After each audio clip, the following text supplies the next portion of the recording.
नमस्कार, जोहार, झारखंड देख रहे हैं आप और मैं हूं आप सबके साथ सोनाली सिंह।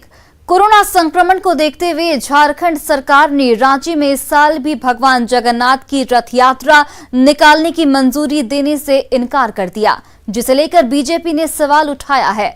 सरकार के फैसले से श्रद्धालु भी थोड़े मायूस हैं, क्योंकि सुप्रीम कोर्ट के फैसले के बाद लोगों को उम्मीद थी कि झारखंड में भी शर्तों के अनुसार पूजा की अनुमति मिलेगी, लेकिन ऐसा नहीं हुआ।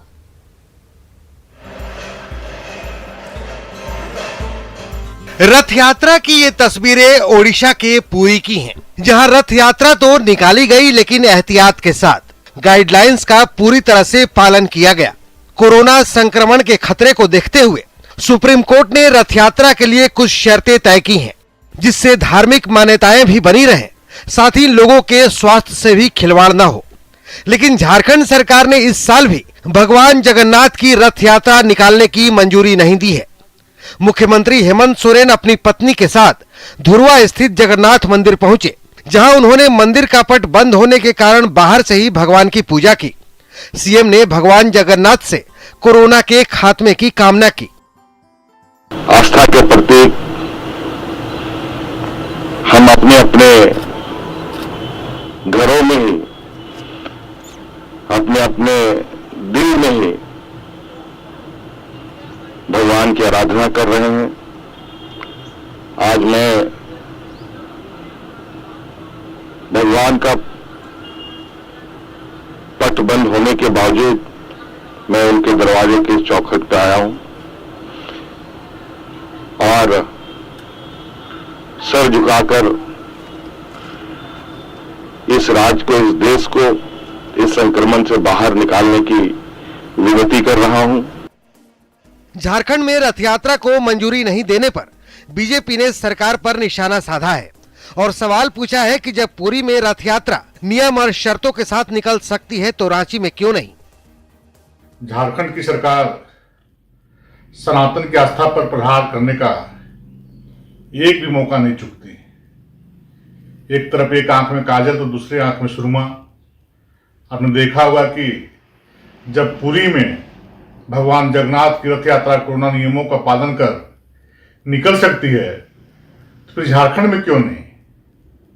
ये झारखंड के दुर्भाग्य का विषय है। रथ यात्रा पर रोक के बावजूद कुछ श्रद्धालु रांची के जगन्नाथ मंदिर पहुंचे, लेकिन उन्हें एहतियातन रोक दिया गया। सरकार के फैसले से श्रद्धालु तो मायूस हैं ही, रथ मेले के दौरान दुकान लगाने वाले दुकानदारों का मन भी छोटा है।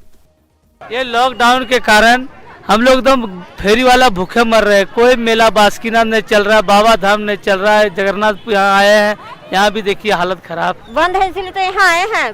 प्रसादी नहीं चढ़ाने दे रहे हैं, कोई क्या करेंगे। रोड में से फोड़ के हम आए हैं नारियल। दरअसल पुरी में रथ यात्रा को अनुमति मिलने के बाद झारखंड में भी इसकी तैयारी जोर शोर से चल रही थी, लेकिन हेमंत सरकार ने शर्तों के साथ भी छूट नहीं दी। न्यूज़ 18 के लिए रांची से निरंजन कुमार की रिपोर्ट। देवघर श्रावणी मेला नजदीक है, उसके बाद भी बाबा बैद्यनाथ मंदिर खुलने की संभावना नहीं है। सरकार की ओर से अब तक कोई फैसला नहीं लिया गया है, फिर भी देवघर में बड़ी तादाद में बिहार और झारखंड के विभिन्न जिलों से श्रद्धालु पहुंच रहे हैं। बाबा बैद्यनाथ मंदिर के बाहर ही चारों निकास द्वार पर पूजा कर रहे हैं। इस दौरान सोशल डिस्टेंसिंग की भी धज्जियां उड़ाई जा रही हैं। भीड़ को कंट्रोल करने के लिए फिलहाल कोई व्यवस्था नहीं की गई है।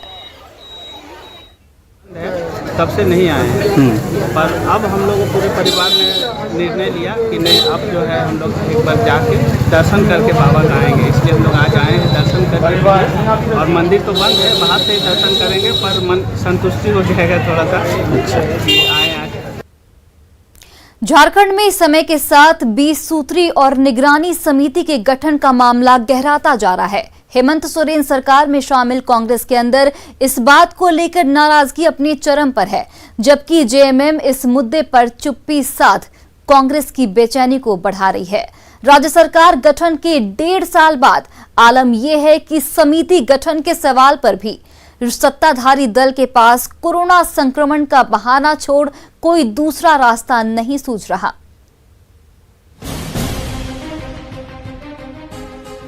सत्ता परिवर्तन के बाद हर बार झारखंड में राजनीतिक दलों के कार्यकर्ताओं की नजर 20 सूत्री से लेकर निगरानी समिति के गठन पर टिकी होती है। चुनावी समर में कार्यकर्ताओं के दम पर जीत दर्ज करने वाले विधायक या तो मंत्री बन जाते हैं या विधानसभा समिति के अध्यक्ष। जो कुछ न बन पाते उनकी नजर बोर्ड, निगम और आयोग पर होती है। यानी विधायक जी का लॉटरी लगना तो तय है, पर झंडा ढोने वाले कार्यकर्ताओं का क्या? शायद इसी सवाल पर राजनीतिक जवाब है 20 सूत्री और निगरानी समिति का गठन। कहने को तो विकास योजनाओं में भ्रष्टाचार पर विराम लगाने की ये कोशिश होती है, पर असल में कार्यकर्ताओं को पद देकर उनका सम्मान बढ़ाया जाता है। गंभीरता से मुख्यमंत्री जी और हमारे प्रभारी आदरणीय आरपीएन सिंह जी लगे हुए हैं और हमारे अध्यक्ष डॉक्टर रामेश्वर उरांव आलमगीर आलम साहब ने लगातार मुख्यमंत्री जी से बात की है। 1-2 दिनों में उनके तरफ से भी लोग नामित हो जाएंगे और हम समझते हैं कि इसी महीने 20 सूत्री और निगरानी का गठन हो जाएगा। झारखंड कांग्रेस ने 20 सूत्री और निगरानी समिति का फॉर्मूला तय करने के लिए करीब 5 महीने पहले 4 सदस्यों की कमेटी बनाई थी। कई बार कमेटी के सदस्य मुख्यमंत्री हेमंत सोरेन के सामने इस मुद्दे पर हाजिरी भी लगा चुके हैं, पर हुआ कुछ भी नहीं। अभी तक जेएमएम की ओर से इस फॉर्मूले को तय करने के लिए अपने सदस्य का नाम भी नामित नहीं किया जा सका है। जब तक सत्ताधारी दल के लोग समिति गठन का फॉर्मूला तय नहीं करेंगे, तब तक ये मुद्दा यूं ही लटका रहेगा। हालांकि अब जेएमएम अब इस दिशा में जल्द ही बड़ी पहल का दावा कर रही है। कार्यकर्ताओं की आवाज या घटक दलों की बातें सामने आ रही हैं, तो उन सभी को देखते हुए माननीय मुख्यमंत्री के स्तर पर कवायद चल रही है और बहुत जल्द मुझे लगता है कि इसमें कुछ आप लोगों को भी जानकारी मिलेगी। हम लोगों को भी जो पता है इसमें बहुत जल्द कार्रवाई होगी। झारखंड में सिर्फ 20 सूत्री या निगरानी समिति के गठन पर ही पेंच नहीं है, बल्कि बोर्ड निगम के अध्यक्ष पद की खाली कुर्सी भी सत्ताधारी दल के नेताओं को बेचैन कर रही है। सत्ता में शामिल एक खेमे को ये लगता है कि इसके बंटवारे से आपसी खटास बढ़ेगी, तो दूसरे खेमे को ये विश्वास है कि कार्यकर्ताओं में नाराजगी का ग्राफ गिरेगा। अब देखना है कि इस उलझन को सत्ताधारी दल कितनी जल्दी सुलझाने में कामयाब होते हैं। अविनाश कुमार, न्यूज़ 18 रांची। झारखंड कांग्रेस ने पेट्रोल डीजल की दर में बढ़ोतरी सहित महंगाई के खिलाफ आंदोलन का ऐलान किया है। प्रदेश कार्यालय में आयोजित पार्टी विधायकों, पदाधिकारियों और नेताओं के साथ बैठक के बाद इसकी घोषणा की गई है। प्रदेश अध्यक्ष रामेश्वर उरांव और विधायक दल के नेता आलमगीर आलम ने कहा है कि आम जनता बढ़ती महंगाई से त्रस्त है।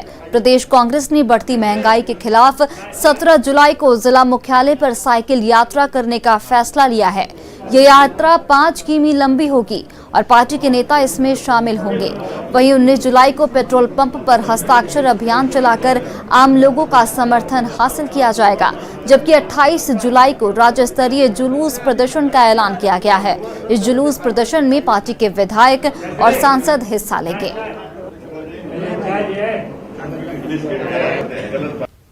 इस तरह से महंगाई के खिलाफ, जनरल महंगाई के खिलाफ और फिर पेट्रोल, डीजल, गैस की जो महंगाई बढ़ी है उसके खिलाफ हम लोगों को सरकार का ध्यान आकर्षित कर रहे हैं कि लोग तकलीफ में हैं, लोग दिक्कत में हैं। केंद्र सरकार जागे और इस समस्या का एड्रेस करें। मुख्यमंत्री हेमंत सोरेन राज्यपाल द्रौपदी मुर्मू को विदा करने के लिए बिरसा मुंडा एयरपोर्ट पहुंचे। मुख्यमंत्री ने अपनी पत्नी कल्पना सोरेन सहित राज्य के वरीय अधिकारियों की उपस्थिति में बुके देकर उन्हें विदाई दी।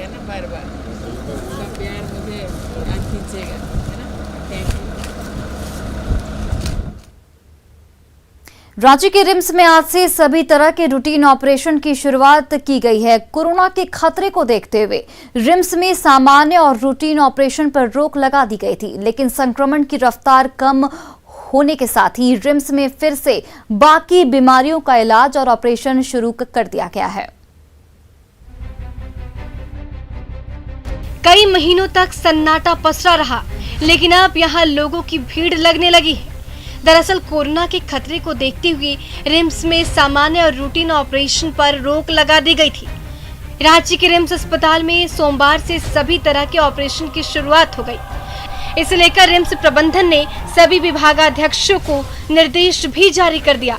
कई विभागों के ओपीडी के बाहर भी मरीजों की लंबी कतार देखी जा रही है। ऑर्थोपेडिक्स और न्यूरोलॉजी सर्जरी की ओपीडी को भी खोल दिया गया है। इन दोनों विभागों के ओपीडी के अलावा सभी विभागों की ओपीडी पहले से ही शुरू कर दी गई थी। हाँ, ओपीडी सारा चालू हो गया है, जो खुशी की बात है। जो चालू हो रहा है तो वो ठीक है। सोशल डिस्टेंसिंग का पालन कराने की भी कोशिश की जा रही है। किसी भी विभाग में हर 1 घंटे 10 मरीज से अधिक का रजिस्ट्रेशन नहीं होगा। जमशेदपुर में एमजीएम कॉलेज के ईएनटी विभाग में इन दिनों ऑटोमाइकोसिस संक्रमित मरीजों की संख्या बढ़ने लगी है। रोज 50 से 60 मरीज आ रहे हैं। सभी मरीजों को कान में दर्द की शिकायत है। कान में पानी जाने के कारण फंगल इन्फेक्शन हो रहा है।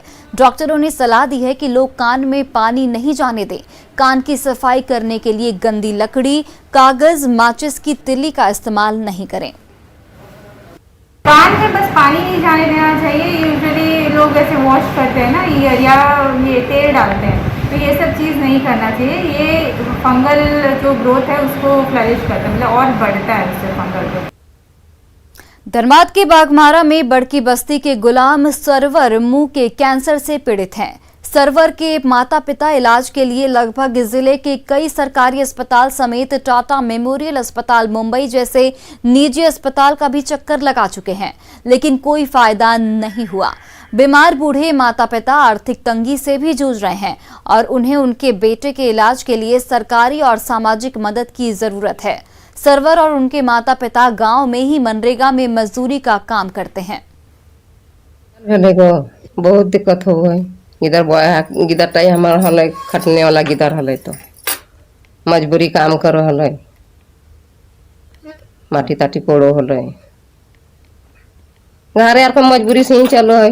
मार भात साग खाए है, इलाज नहीं करे पारे, पैसा कौड़ी कोनो है ये न तो कहाँ से इलाज करबे गो। नौकरी चाकरी तो नहीं कोनो। अथी सरकार से मांग करो, हमार गिदरटा मदद कोई कुछ करता सरकार में, गिदरटा हमार तनी ब्यास कर देता यार। संसार से अथी कर ले तो कोनो मन संसार नहीं मिल रहा। सरकार से मदद करे, कुछ पैसा कौड़ी गिदरटा हमारे इलाज होती। लड़का का मुंह में कैंसर हुआ है। इसको जब जानकारी मिला कि मुंह में कैंसर हुआ है तो इसको लेकर हम लोग टाटा मेमोरियल हॉस्पिटल मुंबई लेकर चले गए। वहाँ पर जांच आया कि हाँ रियल में इसका कैंसर है, लेकिन अभी तक इसका इलाज नहीं हो पाया है। ना केमो चढ़ा है ना सर्जरी हो पा रहा है। कारण क्या है? पैसे के अभाव के कारण। लड़का मजदूरी करता है, इसी के माध्यम से इसका घर चलता था। तो क्या हुआ? सांसद विधायक कौन से? जी, सांसद को भी इन्फॉर्मेशन किया गया था और विधायक से भी जाकर हम लोग मिले थे, लेकिन अभी तक किसी तरह का कुछ भी मदद नहीं आया है, ना विधायक के माध्यम से ना सांसद के माध्यम से। संस्कृत को बोलचाल की भाषा बनाने के लिए झारखंड में एक नई पहल की गई है। कोरोना संकट में जब बड़े बड़े शिक्षण संस्थान बंद हैं, तो संस्कृत भारती संस्था की ओर से ऑनलाइन शिक्षा के तहत 10 दिनों की ये विशेष शिक्षा दी जा रही है। 12 से 21 जुलाई तक संस्कृत की इस ऑनलाइन कक्षा में करीब 1,500 छात्र शामिल होंगे। ये रिपोर्ट देखिए।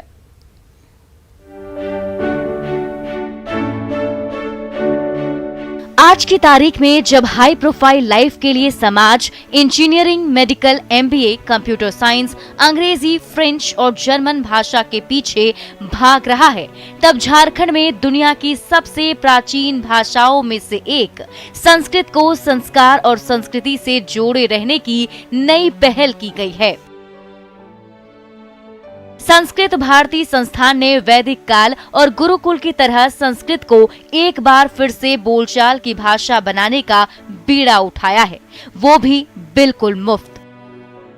12 से 21 जुलाई तक संस्कृत बोलो अभियान के तहत 1,543 लोगों ने निबंधन कराया है, जिसमें छोटे छोटे स्कूली बच्चों से लेकर डॉक्टर, शिक्षक, वकील और रिटायर्ड सरकारी सेवक भी शामिल हैं। इन लोगों को 12 ग्रुप में बांटा गया है और हर दिन 3 कक्षा संचालित हो रही है। यह जो अभियान है सरल संस्कृत संभाषण अभियान, यह सर्वजन स्पर्शी है। इसमें कोई योग्यता निर्धारित नहीं है। जो लोग कुछ भी नहीं जानते हैं वह भी इसमें इस वर्ग में भाग लेकर निःशुल्क संस्कृत बोलना सीख सकते हैं। संस्कृत भारती संस्था भारत समेत दुनिया भर के 22 देशों में संस्कृत को प्रचारित करती है और 2013 में राष्ट्रपति पुरस्कार से भी सम्मानित हो चुका है। इस संस्थान से जुड़े लोगों का मानना है कि आज भी समाज का संस्कृत से लगाव कम नहीं हुआ, बस उसे व्यवहार में लाने की जरूरत है ताकि इस प्राचीन भाषा को एक बार फिर से बोलचाल की भाषा के तौर पर स्थापित किया जा सके।